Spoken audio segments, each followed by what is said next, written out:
자, 그러면 우리가 임재종, 운문종, 그러니까 임재종, 보통 하여간 선종의 우열을 따지면 안 되지만, 성철스님은 절대 반대지만, 선종의 우열을 따지는 분들은 임재, 운문을 상급으로 치고 그 외의 세 개 종파를 그 아래급으로 친다.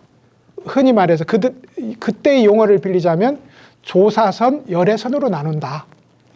임재, 운문은 조사선, 기타 3종은 열애선이다. 이렇게 이제. 근데 이미 우리가 조사선, 열애선을 나누는 것이 선에 대한, 불법에 대한 잘못된 생각에서 비롯되었다. 이걸 우리가 이전에 공부한 적이 있거든요. 자, 이제 그러면 세 번째 문장 읽어볼까요? 어떤 것이 조동종의 일입니까? 스님이 답변하였다. 서신을 보냈는데 아직 집에 도착하지 않은 격이다. 이랬어요. 이게 이제 그냥 서신이 아니고 속달 서신이거든요. 치서니까 속달 서신을 보냈어요. 그리고 이제 집에 보내는 편지, 그건 분명한 거잖아요. 부모님 전 상서, 부모님 평안하시고 가족, 온 가족 평안하고 곡식은 잘 되고 강아지는 잘 있고 이거잖아요. 그 소위 집으로 보내는 편지 내용은 빤해. 내용은 빤해. 그런데 받아야 되는 거잖아요. 바깥에 외지에 나가 있는 아들이 속달의 편지를 보냈어요. 보낸 내용은 뭐 어떻게 봐도 똑같은 얘기거든요. 부모님 전 상서의 얘기는. 근데 받아야 얘기가 되는 거 아니겠어요? 받아야 속에 갑갑하게 막 같은 것이 훅 내려가고, 그래 우리 아들이 또 한양에서 이렇게 일 없이 열심히 출세하면서 잘 지내고 있구나. 이 문제가 해결되잖아요. 알고는 있지만. 그래서 이제 조동종의 이야기는 이렇게 속달 편지를 집으로 보냈는데, 편지를 보내고 편지를 받을 일이 분명히 정해져 있는데 정작 손에 안 들어왔어. 참선을 하는데 다 알겠어요.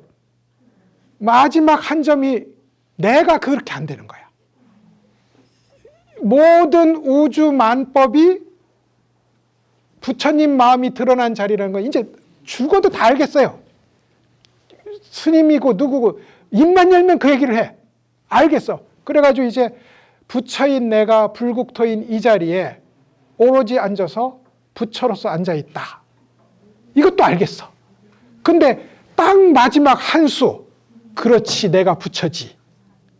의심 없는 자리에 도달을 못하는 거예요. 그러니까 아직 집에는 도착 안 한 겁니다. 불교에서 집에 도착했다. 이게 깨달음을 얻었다는 뜻입니다. 도착을 안 했다. 그래서 서신을 보냈는데 집에 아직 도착하지 않은 격이다. 이랬어요. 조동종, 이 5개 종파 중에 스승과 제자가 함께 개종한 종파가 2개가 있는데, 조동종과 그리고 조동종과 가만히 있어봐. 스승과 제자가 함께 개창한 종파가 이제 조동종과 위양종. 위양종을 제일 먼저 해야 되는데 나는 했다고 생각했는데 제일 먼저 해야 될 걸 제일 뒤로 밀었거든요. 이 문장에서는. 그래서 이제 위양종과 조동종이 2개가 이제 스승과 제자가 이뤄냈다. 그러면 답은 뻔하지요. 누가 더 셌단 말이죠. 제자가 더 셌겠지요. 제자가 더 상품화에 성공했다. 말하자면 맥도날드 햄버거의 질은 똑같았는데 그 누군가 나서서 세계화를 했대잖아요. 원래 조그만 그냥 포장마차 같은 점포였는데 맛은 똑같아요. 근데 이걸 세계화를 한 것이 이제 말하자면 여기에서 제자들이 그렇게 이제 했다는 거죠.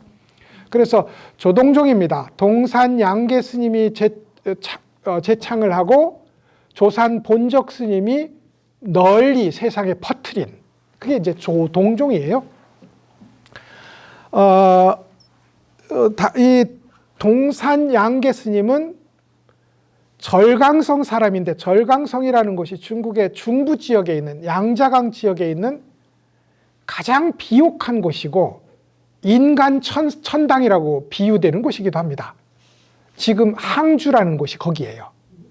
항주라는 곳을 가면 산 좋고 물 좋고 인심 좋고가 그야말로 뭐 비유할 바가 없죠. 저희들이 다녀보면 북쪽에 가면 안칠절하고 절강으로 내려가면 우리 속에 숨어 이렇게 감추고 있던 무장이 해제되는 정도로 분위기가 확 달라져요. 그런 분위기 속에서 이제 그런 체질을 갖고 태어난 분이 동산 스님이다. 그래서 이제 출가를 해서 열심히 공부하다가 이제 우남 담성 스님이라는 스님에게 가서 이제 깨달음을 얻게 돼요. 깨달음을 얻게 되는데 대화가 이런 겁니다. 이 조동종은 모든 선을 하는 공부는 있잖아요. 말이 없으면 안 됩니다. 상호 간에 대화와 인터뷰가 있어야 돼요. 이 모든 선의 핵심은 그겁니다. 임재종도 왜 목주 스님이 임재 스님을 이렇게 건드려서 황벽 스님한테 가서 물어봐라 했냐면 물어봐야 돼요. 물어봐야 자기가 속으로 짐작하고 이거겠거니 하는 얄팍한 머리로서 이해한 것이 떨어져 나갈 거 아니에요. 그러니까 선의 정신은 대화에 있어요. 스승과 제자의 대화. 이것이 없으면 선이라고 할 수 없습니다. 근데 이제 우리는 아쉽게도 그런 대화가 점점점 사라져가는 그런 이제 선풍이 있어서 늘 누구나 아쉽게 생각하는 부분이거든요. 근데 이 요즘 말로 하면 스승과 제자의 인터뷰 없이는 선은 진척이 없다. 이것은 거의 본론과도 같은 거거든요. 동산 스님도 그랬어요. 그래서 이제 우남 담성 스님에게 모든 공부하는 현장이 이제 그랬는데 공부할 때 이제 스님한테 이렇게 이런저런 대화를 하는데 그 대표적인 대화를 한번 들어보실까요? 이제 이때는 눈이 뜨였을 때입니다. 눈이 뜨였을 때인데 대화는 동일해요. 대화는 제가 좀 천하를 말하자면 강호를 좀 돌아다니고 오겠습니다. 그러니까 이제 요즘이야 KTX도 있고 오늘 갔다가 내일 오겠지만 그때는 한 번 떠나면 없는 거거든. 그래서 오늘로써 자 네가 떠나면 내가 다시는 볼 수 없겠구나. 그러니까 동산 스님이 다시 다시 안 보기 어렵지요. 다시 안 보기 불가능하지요. 이렇게 얘기했어요. 오늘 떠나면 다시 볼 수 없겠구나. 이건 뭐예요? 이 도리에서 말한 거잖아요. 색의 도리에서 말했다고. 현상, 사건으로서의 이별, 사건으로서의 만남은 이걸로 끝이에요. 근데 이 자리에서 보면 우리는 늘 만나고 있고 억겁 전에도 이미 한 자리에서 만나고 있었던 거 아닙니까? 한 마음의 자리에서. 그런 의미에서 다시 안 보기 어렵겠지요. 이렇게 얘기합니다.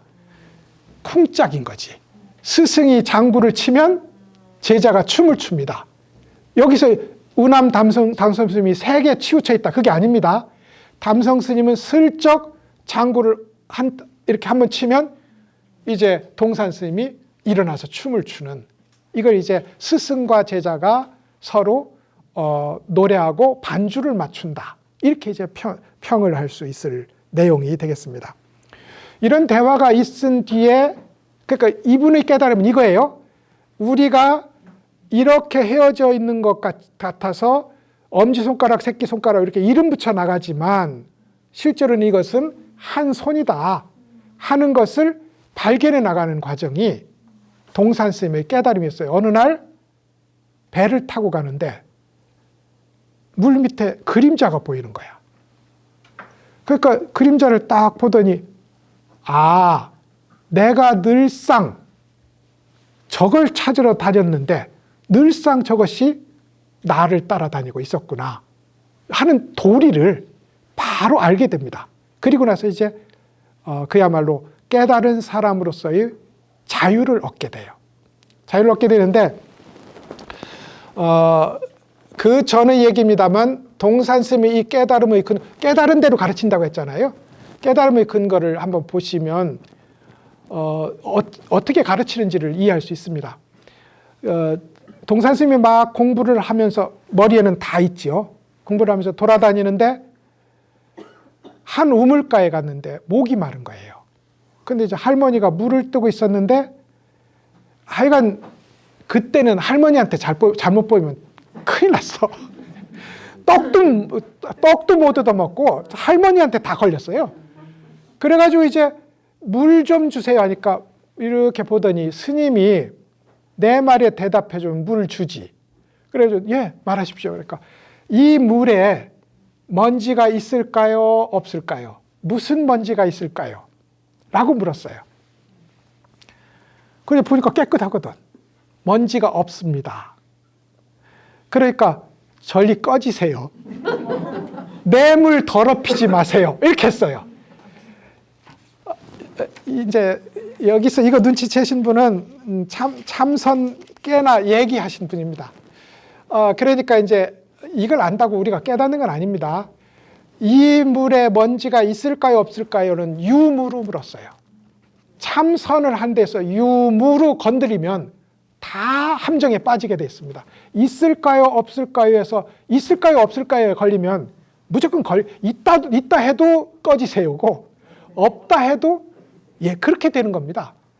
그러니까 더 이상 내 우물물 더럽히지 말고 꺼져주세요. 이렇게 말했다고. 그러자 이 동산스님이 물을 한 잔 딱 먹고 내려놓으면서 할머니 물 주셔서 감사합니다. 이렇게 했다고. 그러면 앞에서는 유무에 걸려서 그때는 오류였어요. 꺼져야 돼. 근데 물을 떠서 혼자 드시고는 할머니 물을 저에게 주셔서 감사합니다. 이건 뭐예요? 이 자리잖아요. 여기에 걸려 있다가 이 자리로 대답했어. 깨달음의 현장에서 오가는 대화가 전부 이겁니다.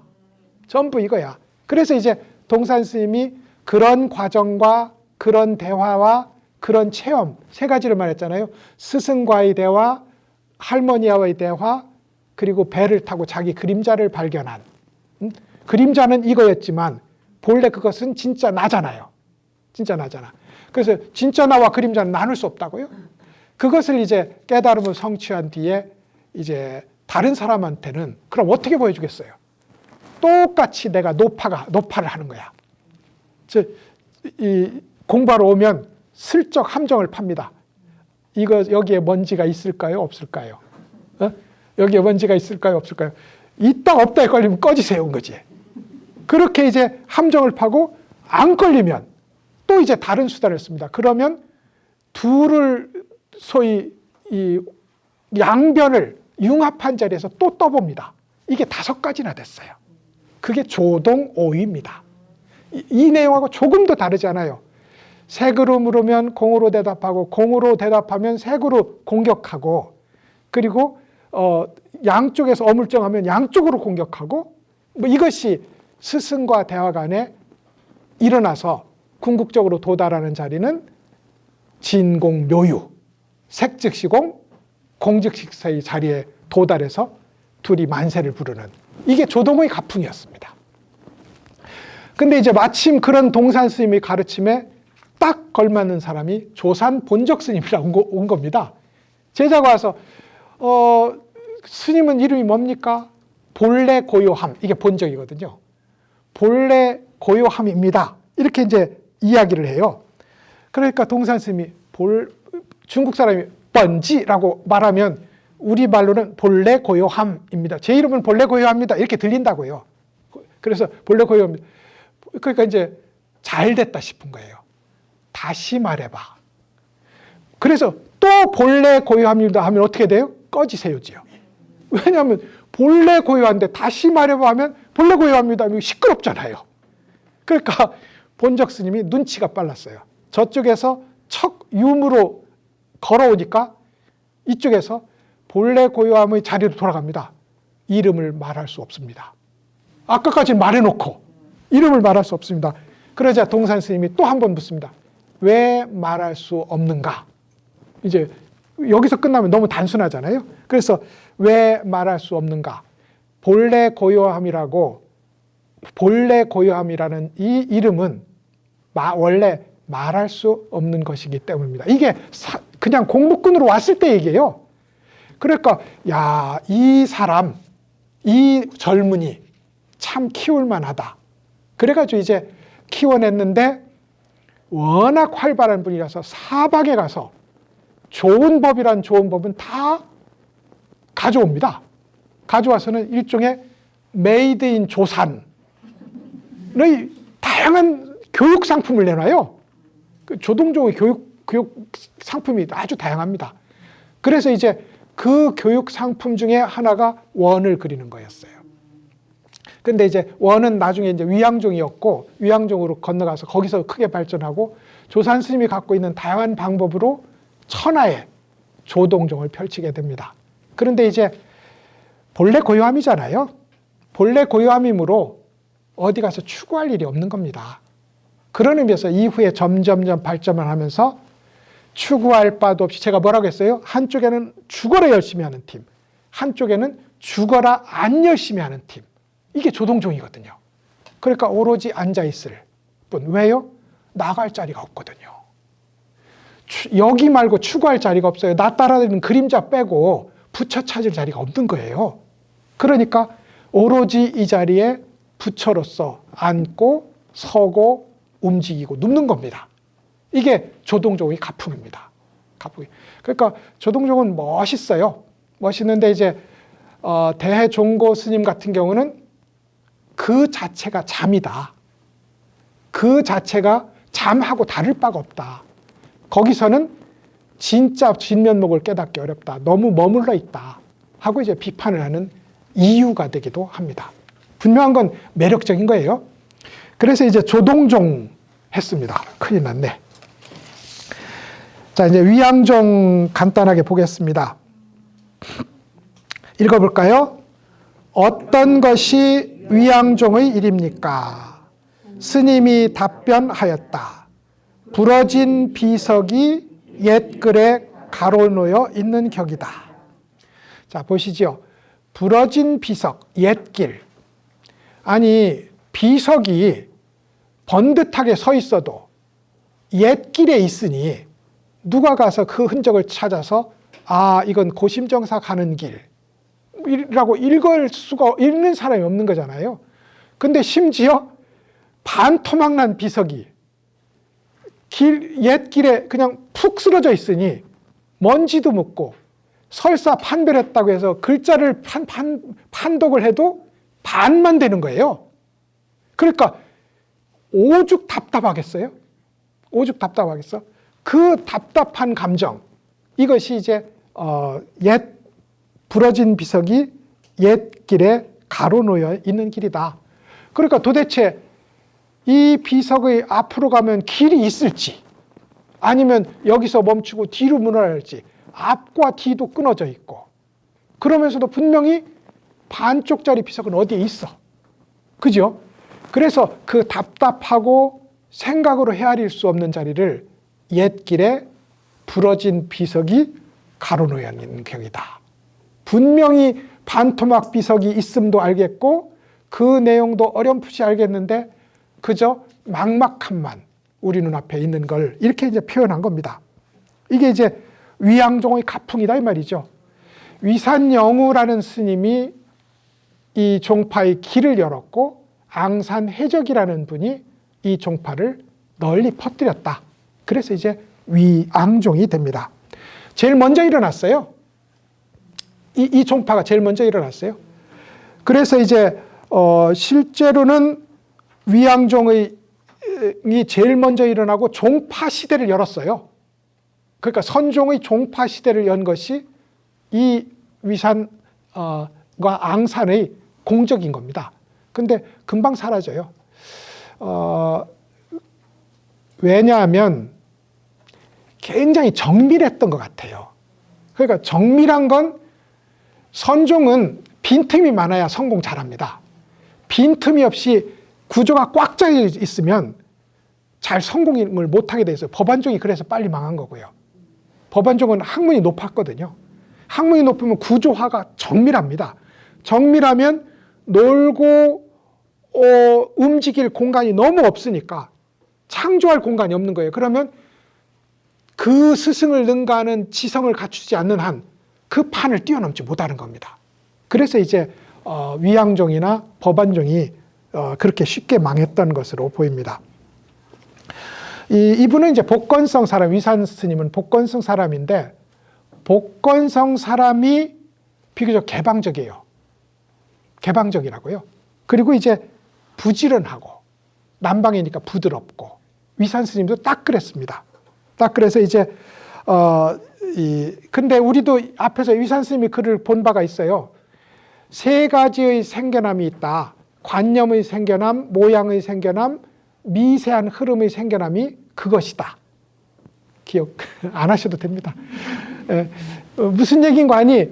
삼세 육추를 이렇게 표현한 거예요. 육추라는 것은 관념의 영역, 모양의 영역, 그리고 아리아식의 미세한 흐름의 영역이 있다고요. 근데 여기서 세 가지를 말했잖아요. 이 세 가지의 생겨남이, 생성이 소멸해야 그것이 비로소 한 생각도 일어나지 않는 깨달음의 자리다.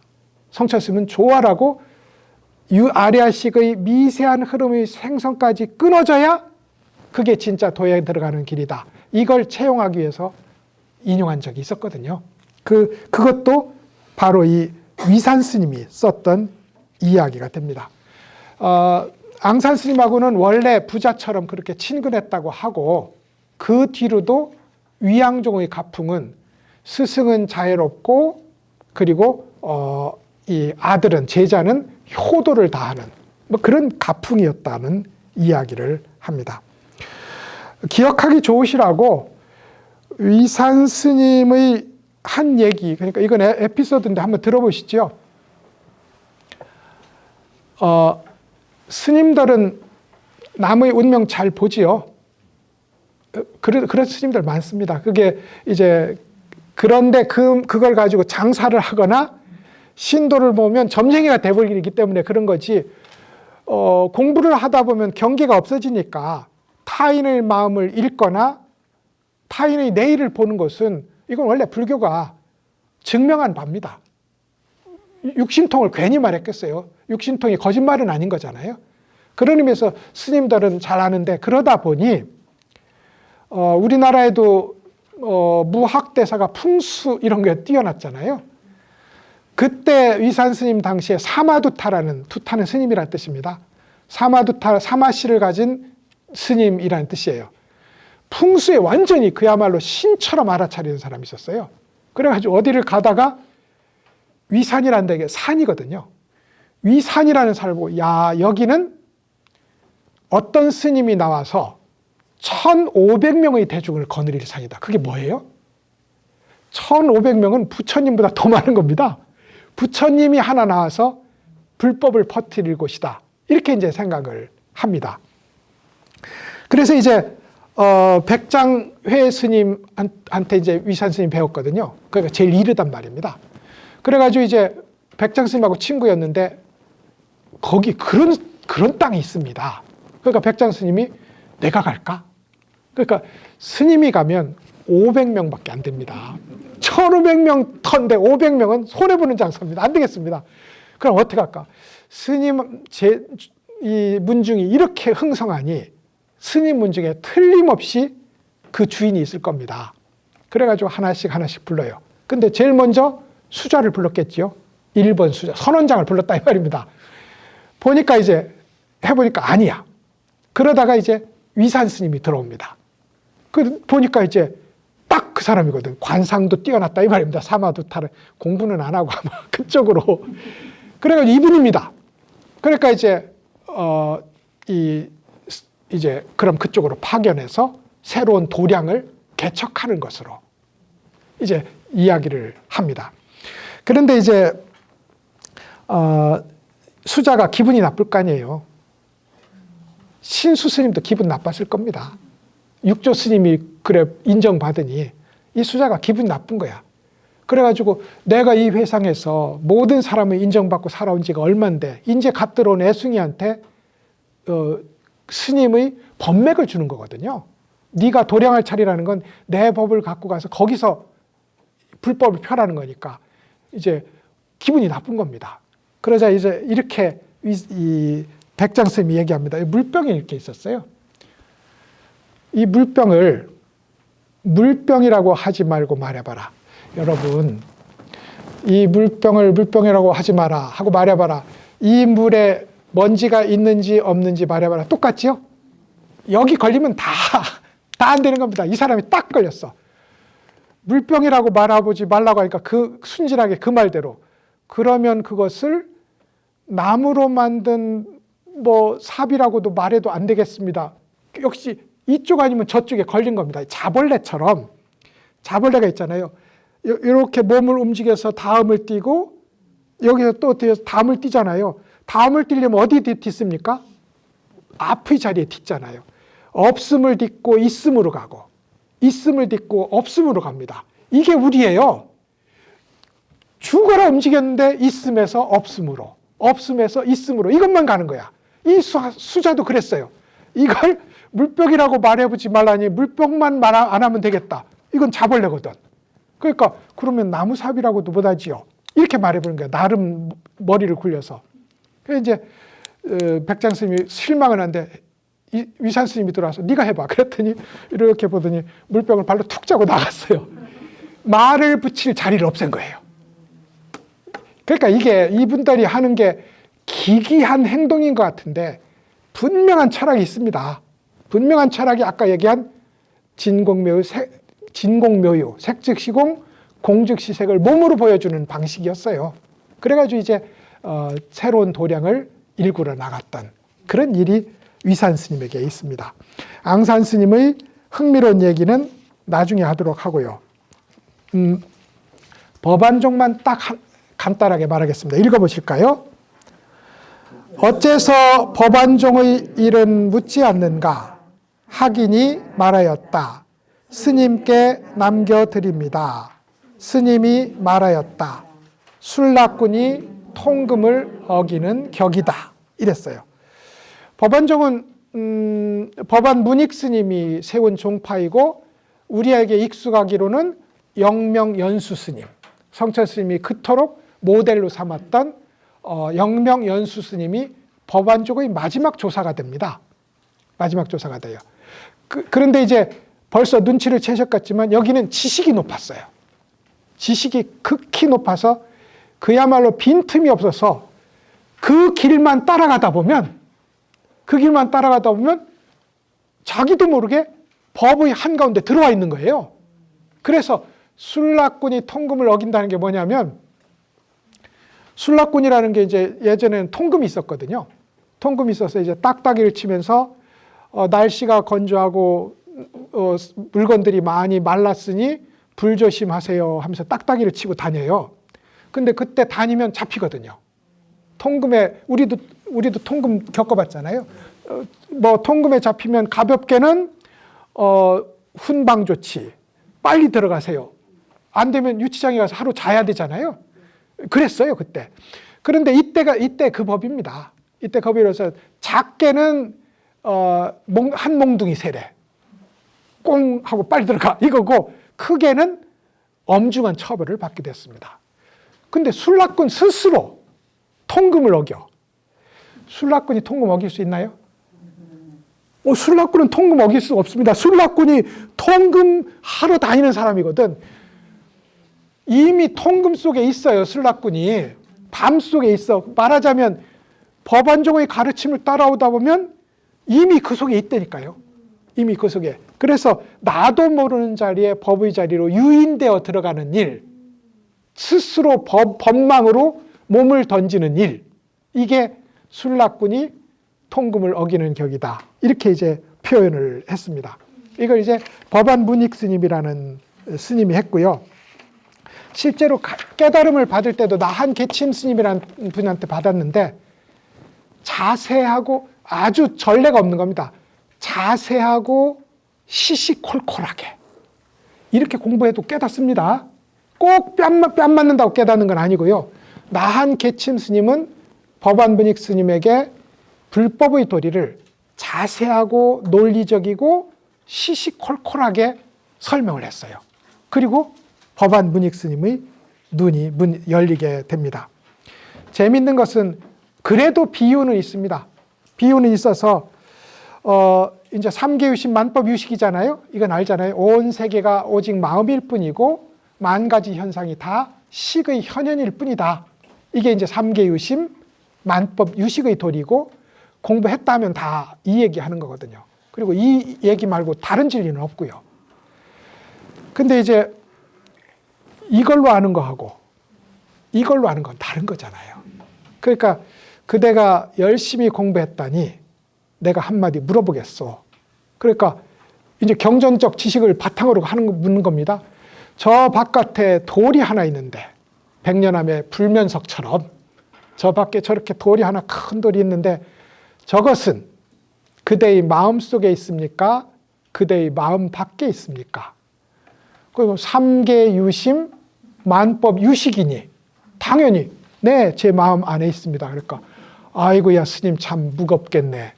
저렇게 큰 돌을 마음에 담아 다니고 담고 다니니 이렇게 말했다는 거예요. 실제로 마음 안 마음 밖에 없는 게 마음입니다.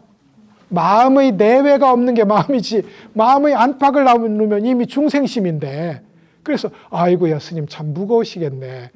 저렇게 무거운 불면석을 그런 경전 해석의 가르침이잖아요. 그런 의미에서 법안종은 영명스님이 종경록에서 보여준 것처럼 그렇게 시시콜콜하고 자세하고 오류 없이 불법을 가르쳐주는 것으로 능사를 삼았고 굉장히 흥성했어요. 그런데 아쉽게도 금방 소멸합니다. 왜냐하면 교종이라면 몰라도 선종에서는 그렇게 하면 후대가 안 들어와요. 천재가 늘 기다리고 있는 건 아니잖아요. 영명스님 같은 그런 사람이 또 있을 수는 없잖아요. 그런 의미에서 법안종은 선종으로서 흥성하다가 가장 흥성한 절정에서 그냥 뚝 사라져버린 그런 일도 있습니다. 자, 이제 마칠 건데요. 이 5개 종파 중에 현재까지 이제 임재종이 우리는 그렇게 자부합니다. 한국에 그야말로 면면하게 살아있고 조동종이 일본에 불교의 선종의 주류를 점하면서 여전히 세계적 영향을 미치고 있는 두 개의 종파다. 중국에서는 말이죠. 중국의 근대에 이제 허운 스님이라고 우리로 치면 경어 스님격쯤 됩니다. 불교의 그 위치상으로 보면. 근데 이 허운 선사라는 이가 중국 불교의 앞날을 우리 성철 스님이 한국 불교의 앞날을 가지고 고민했던 것처럼 중국 불교의 앞날에 대해서 근대적 고민을 많이 합니다.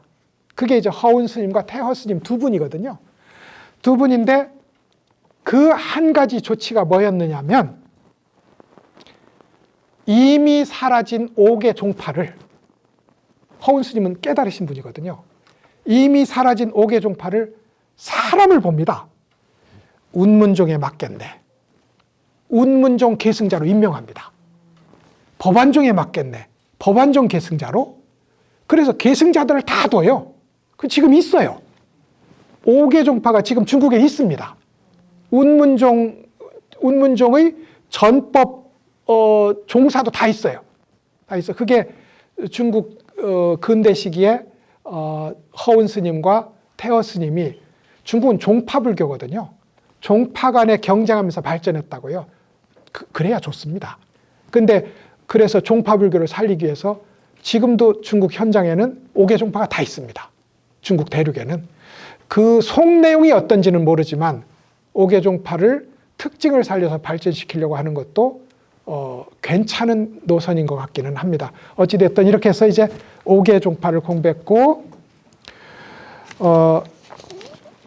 나중에 이제 혹시 우리 공부가 조금 깊어지고 5개 종파에서 하는 일이 뭐가 이해될 듯 하다 해도 이 공부는 성철 스님의 이 말은 꼭 잊으면 안 됩니다. 결국은 색즉시공 공즉시색의 이 중도의 실천 자리를 묻는 것이지 어떤 불교의 모든 것은 중도를 실천하는 이 자리를 묻는 거지 불성을 보는 이 자리를 묻는 거지 각각의 다름을 우열로 정하거나 본질적 차이가 있다거나 하는 식으로 불법을 이해한다면 그것은 공부 버리는 일이다 하는 것이 이제 성철 스님의 주장이라는 점, 이 점을 강조드리고 오늘 공부 마치겠습니다. 수고하셨습니다.